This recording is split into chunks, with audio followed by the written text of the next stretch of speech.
Вот так вот прошел мой первый полет ночью во вьюгу, в снег.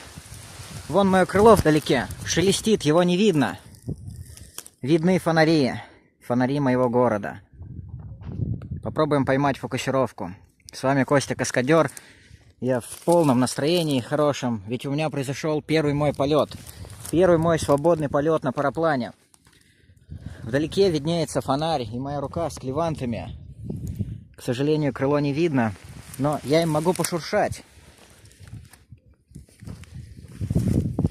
Возьмем свободные концы в одну руку. Клеванту с телефоном в одну руку, а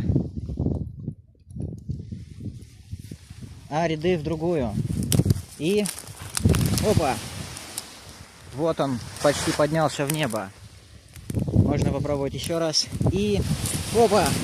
И я уже почти лечу. Стоп, стоп, стоп, стоп, стоп. Опа! И вот он я на другой точке. На 3 метра выше, на холме. Вот так вот готовятся юные, нет, уже не юные парапланеристы в экстремальных условиях. Днем я не мог подружиться, точнее в сумерках я не мог подружиться с крылом, не получалось, был маленький холм, не было много ветра. Вон на том холме, где фонарь, и вот я его закрываю пальцами чуть левее. Кто-то может запомнить контура. О, видно контур моего холма вдалеке. Во, пальцы. Кричат ибисы. И!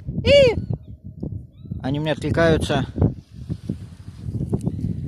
Попробуем заснять мое крыло. Я думаю, получится.